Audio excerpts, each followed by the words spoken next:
There we go. There we go. So I want to take a little bit of time at this point in the episode to address the metaphysics of the world of Nycos. As a player in the world of Nycos, your persona can choose to have a moralistic faith, a religious faith, or not.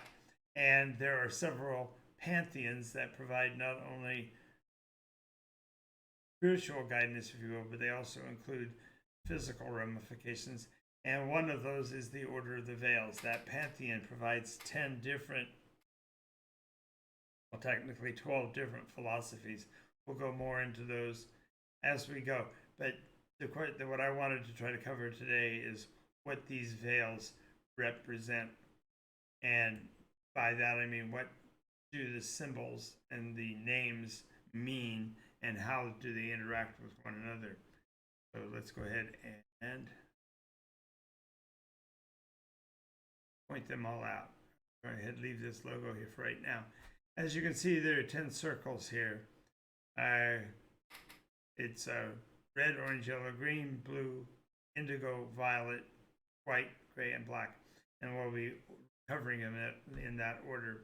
So we're going to be starting right over here with red. And so I'm going to take the position in our conversation of being in that color for the representative purpose of explaining how that color functions and what they do.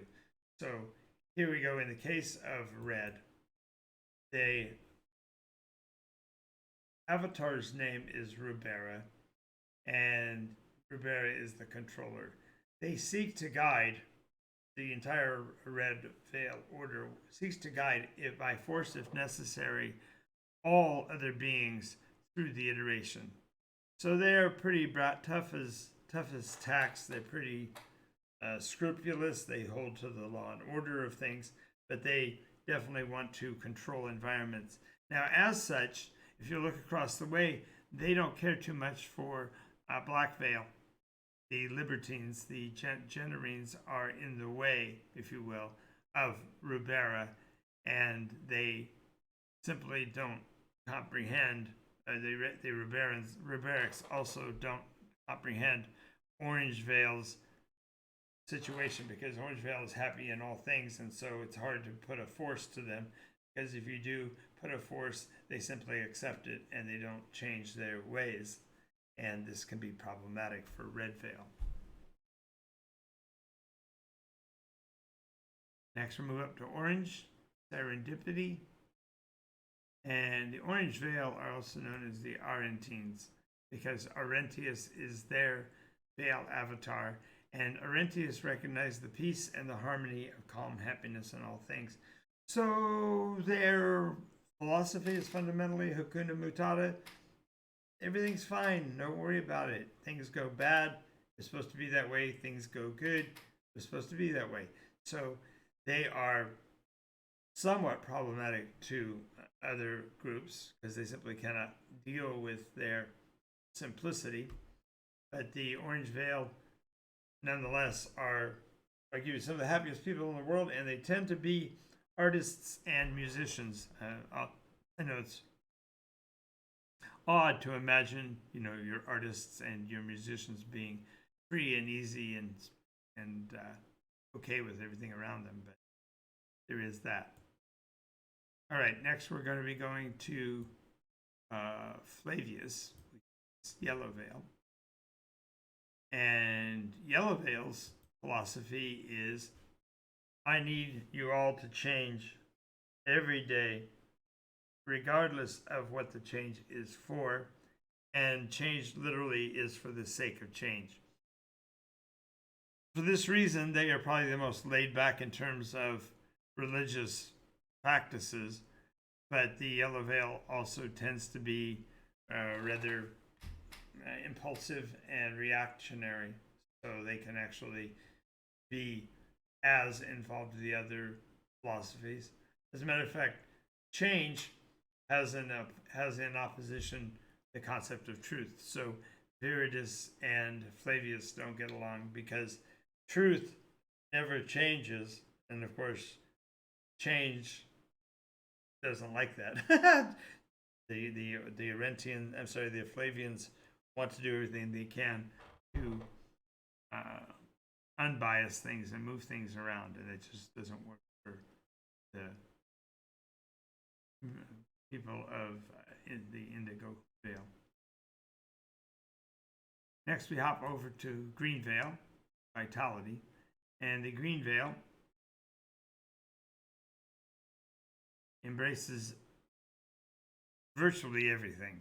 They recognize even that death and destruction is a part of the process of life, and so they even casually embrace the nihilists who would normally be in opposition to just about everything, but they are okay with it, as you know, within its boundaries, its limitations, and of course that leads to all kinds of fun discussions.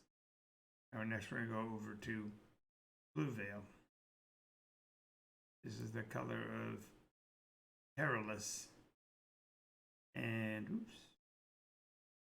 And Carolus is the protector. Blue Vale is about protection, and it seeks to protect Nykos in its current state. Fundamentally, the mantra of Blue Vale is don't touch nothing, or don't touch the buttons. And that's because they like things as they are. They don't prefer to see change foisted upon them because of random acts and odd decisions.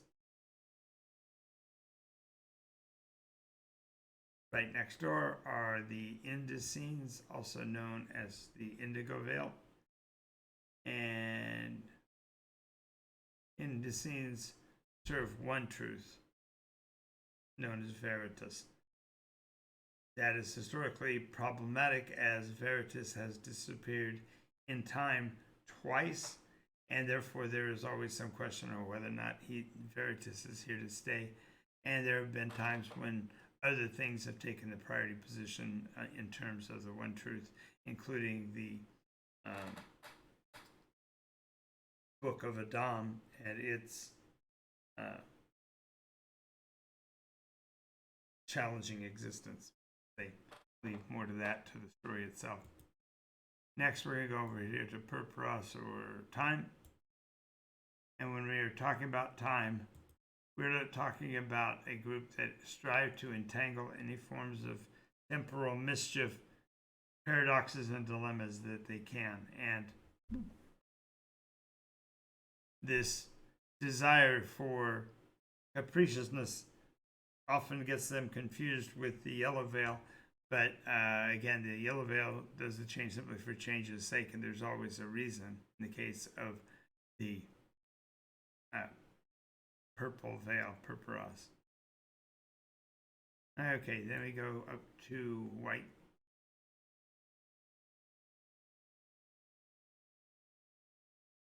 And Nihilus is the one who is the destroyer. He seeks the end of all things, because in reaching the end, we reach perfection, a final, pristine, silent peace.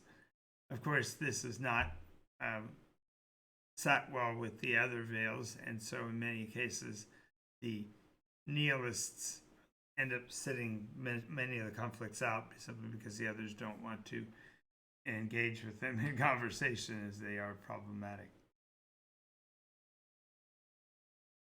Over to Gray Veil, power. Well, the followers of Vol seek only one thing, and that's power at any cost. And so, although they seem somewhat chill, almost like serendipity, because they don't necessarily pursue high offices, nonetheless, they look for those things that can bring them great power and pursue them at any cost. Finally, Black Veil.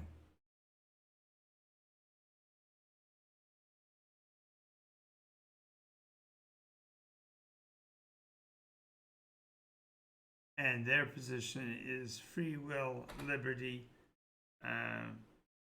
They do often change as much as even the order of Flavius, but their changes are more purposeful, laid out, well thought out, and such, and usually generally only for a period of time, because as Flavius changes just for change's sake. The Genereans, I should say, advocate for free will and expect you to live each day as you intend. So they're often found at odds with even serendipity, as they can't figure out why people won't fix what they can and instead choose to live in the squalor and bad conditions they've already found themselves.